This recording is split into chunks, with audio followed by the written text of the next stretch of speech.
ఈ రోజు మనతో పాటు ఉన్నారు సీనియర్ అడ్వకేట్ ఉదయకాంత్ గారు.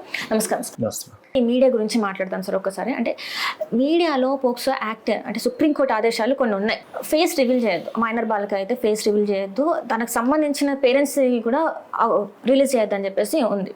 గతంలో చూసుకున్నట్టయితే రఘునందన్ రావు గారు కూడా తను ప్రెస్ మీట్ పెట్టి మరి ఒక ఇన్సిడెంట్ జరిగినప్పుడు నేను అమ్మాయి ఫేస్ మైనర్ కాబట్టి నేను అమ్మాయి ఫేస్ని రివీల్ చేయట్లేదు అని చెప్పేసి ఆ వీడియోని మొత్తం చూపించడం జరిగింది. వేరేస్ ఇక్కడ ఈ ఇన్సిడెంట్కి వచ్చేసరికి మరి ఆ అమ్మాయి ఫేస్ తల్లిదండ్రుల ఫేస్ అన్ని రివీల్ అయిపోయినాయి కదా, మరి దీని మీద ఎట్లా మీడియా మీద ఎలాంటి యాక్షన్ తీసుకోవాలి? రివీల్ చేస్తున్నారు మీడియాలో మనం మీడియా ఛానల్స్ రివీల్ చేసినాయి కదా. మీడియా ఛానల్స్ ను రివీల్ చేసే రైట్ మీడియా ఛానల్స్ ఉండదు.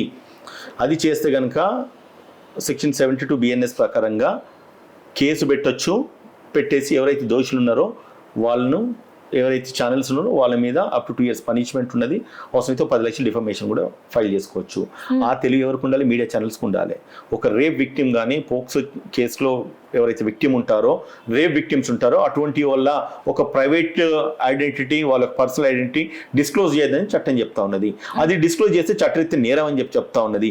ఎవరైతే దానికి విక్టిమ్ అయినో వాళ్ళు పోయేసి పోలీస్ స్టేషన్లో లేకపోతే అప్రోప్రియేట్ అథారిటీస్కి కంప్లైంట్ ఇస్తే ఉన్న ఛానల్ అన్ని తీసుకుపోయేసి మూసిపారేస్తారు, వాళ్ళని తీసుకుపోయి జైల్లో పెడతారు. ఆ తెలివి మీడియా ఛానల్లోకి ఉండాలి. డిస్క్లోజ్ చేసేటప్పుడు దొరికింది కదా ఫోటో, మసాలా దొరికింది, కంటెంట్ ఇద్దామని చెప్పి వేసేసుకుంటే ఏమైతే అంటే దాని రెప్లికేషన్స్ ఎప్పుడైతే వీళ్ళు సీరియస్గా యాక్షన్ తీసుకుంటారో అప్పుడు దాని కాన్సిక్వెన్సెస్ మీడియా ఛానల్ ఫేస్ చేయాల్సి వస్తుంది. సో కాబట్టి ఎప్పుడైతే ఏ ఉమెన్ ఆఫెన్సెస్ ఉంటాయో, సెక్షువల్ అసాల్ట్ జరిగినప్పుడు ఒకవేళ మైనర్ గర్ల్ అయితే లేదన్నా ఉమెన్ అయినా కూడా, ఎనీ ఉమెన్ అండర్ ఇటువంటి సెక్షువల్ అసాల్ట్ సంబంధించిన రేప్ కేసెస్ కానీ రేప్ విక్టిమ్స్ కానీ వాళ్ళ యొక్క ఐడెంటిటీ డిస్క్లోజ్ చేస్తే 72 సెక్షన్ BNSలో మీకు జైలు శిక్ష 2 సంవత్సరాలు ఉంటుంది.